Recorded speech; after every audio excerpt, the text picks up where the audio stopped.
Chennai super കിങ്സും Mumbai Indians എന്ന് പറയുന്നത് ഏറ്റവും കൂടുതൽ ഫാൻസ് ഉള്ള ടീമുകളിൽ 2 ടീമുകളാണ്.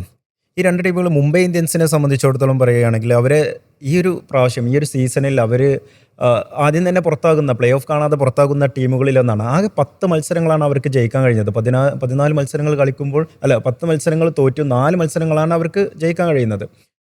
ആ രീതിയിലേക്ക് ആ ടീം മാറി എന്നുള്ളതും അത് ഇനി ആ ഒരു മാനേജ്മെൻറ്റ് അതിനെ കുറിച്ച് ഇനി ഒരു പുനർചിന്ത നടത്തിക്കൊണ്ട് അവർ എങ്ങനെ ഇനി ആ ടീമിനെ ഒരുക്കിയെടുക്കേണ്ടതുണ്ട് എന്ന് കൂടിയും ആലോചിക്കേണ്ട ഒരു സമയം കൂടിയാണ്. പ്രത്യേകിച്ച് ഹാർദിക് പാണ്ഡ്യ എന്ന ക്യാപ്റ്റൻ ഫ്ലോപ്പാണ് എന്നുള്ളതും ആ ക്യാപ്റ്റന് കീഴിൽ ആ ടീം ഒരിക്കലും സെറ്റായിട്ടില്ല എന്നുള്ളതും പ്രധാനപ്പെട്ട ഒരു കാര്യം കൂടിയാണ്. അപ്പോൾ അദ്ദേഹം പലപ്പോഴും ആ ടീമിൽ ഏത് രീതിയിലാണ് എന്നുള്ളത് ആ ടീമിൻ്റെ ഘടന അതിന് പുറത്തു വരുന്ന വാർത്തകളൊക്കെ പലപ്പോഴും മനസ്സിലാക്കിയതാണ്. അപ്പോൾ അദ്ദേഹം ഇനിയിപ്പോൾ ചെന്നൈയിലേക്ക് മാറാൻ പോകുന്നു എന്നുള്ള രീതിയിലേക്ക് ആ വാർത്തകൾ വരുന്നു. അപ്പോൾ ഈ രീതിയിൽ ആ ക്യാപ്റ്റൻ്റെ ഒരു റോൾ ഇപ്പോൾ നേരത്തെ MSK പറഞ്ഞ പോലെ തന്നെ ആ ടീമിനുള്ളിലെ പ്രശ്നങ്ങൾ ഒരു തരത്തിൽ അവരെ ബാധിച്ചിട്ടുണ്ട്. അത് ജസ്പ്രീത് ബുംറ ഉൾപ്പെടെയുള്ള എല്ലാ താരങ്ങളെയും ബാധിച്ചിട്ടുണ്ട് എന്നാണ് മനസ്സിലാക്കാൻ കഴിയുന്നത്. കാരണം അവരുടെ ക്യാപ്റ്റനെ പലപ്പോഴും പുറത്തിരുത്തിക്കൊണ്ട്, അതായത് ഹാർദിക് പാണ്ഡ്യയെ പുറത്തിരുത്തിക്കൊണ്ട് അവർ മത്സരങ്ങളിലേക്ക് ഇറങ്ങുന്നു.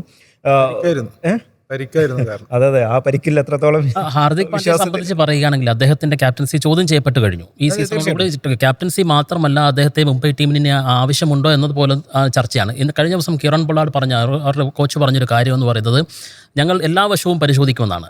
പക്ഷേ അദ്ദേഹം ഒരു പരിധിയോളം ഇത് ക്യാപ്റ്റൻ്റെ മാത്രം കുറ്റമല്ല എന്ന് പറഞ്ഞ് ഹാർദിക് പാണ്ഡ്യയെ സംരക്ഷിക്കുന്നുമുണ്ട്. പക്ഷേ എങ്കിൽ പോലും അടുത്ത സീസണിൽ അദ്ദേഹത്തിൻ്റെ സ്ഥാനം സുരക്ഷിതമല്ല എന്നാണ് നമ്മൾ മനസ്സിലാക്കുന്നത്. ഈ IPL ചരിത്രത്തിൽ തന്നെ ഓൺ ക്യാഷ് ഡെലിവറിയിൽ, അതായത് മൊത്തം പൈസയും കൊടുത്ത് പിടിച്ചു വാങ്ങിച്ച് എടുത്ത ഒരു താരമാണ്. പക്ഷേ ഹാർദിക് പാണ്ഡ്യ ഒരിക്കലും ഒരു മോശം താരമെന്ന് നമുക്ക് പറയാനേ കഴിയില്ല. കാരണം ഗുജറാത്ത് ടൈറ്റൻസിനെ പോലെ ഒരു പുതിയ സംഘത്തെ IPLൻ്റെ ആദ്യ സീസൺ തന്നെ ചാമ്പ്യന്മാരാക്കുന്നു, രണ്ടാമത്തെ സീസണിൽ അവരെ റണ്ണേഴ്സ് അപ്പ് ആക്കുന്നു. അങ്ങനെ വന്ന ഒരു താരത്തിൻ്റെ മികവ് കണ്ടിട്ട് തന്നെയാണ് IPL മുംബൈ അവരെ ചാക്കിട്ട് പിടിച്ചത്, അവരുടെ പണക്കൊഴുപ്പ് കാണിച്ചതും. പക്ഷേ വ്യത്യാസം എന്തായിരുന്നു എന്ന് വെച്ചാൽ ഗുജറാത്ത് ടൈറ്റൻസിനെ സംബന്ധിച്ച് അദ്ദേഹത്തിന് നിയന്ത്രിക്കാവുന്ന താരനിരയായിരുന്നു അവിടെ ഒരു ടീമായിട്ട് ആശിഷ് നെഹ്റ എന്ന് പറഞ്ഞ കോച്ചിന് കീഴിൽ അവർക്ക് ഒറ്റക്കെട്ടായിട്ട് നീങ്ങാൻ പറ്റി. പക്ഷേ ഈ പറഞ്ഞതുപോലെ മുംബൈയിലേക്ക് വരുമ്പോൾ അദ്ദേഹത്തിൻ്റെ ഉപരി ഈ ക്യാപ്റ്റൻസി ആഗ്രഹിച്ച ഒരു നിര താരങ്ങൾ അവിടെ നിൽക്കുന്നു. അദ്ദേഹത്തെക്കാളും സീനിയർ ആയിട്ടുള്ള താരങ്ങൾ അവിടെ നിൽക്കുന്നു. അവിടെ ഈഗോ വർക്കൗട്ട് ആവുന്നു.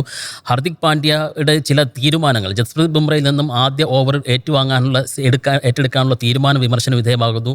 അതിലുപരി അദ്ദേഹത്തിന് നേരിട്ട കൂവൽ, വാങ്കഡയിലടക്കം നേരിട്ട കൂവലും ഒരു പ്രധാന കാരണമാകാം. ഒരു താരത്തിൻ്റെ ആത്മവിശ്വാസം പാടെ ഇല്ലാതാക്കുന്ന തരത്തിലുള്ള സമീപനം അവരുടെ ആരാധകരിൽ നിന്ന് തന്നെ, അവരുടെ തട്ടകത്തിൽ തന്നെ ഉണ്ടാകുന്നു.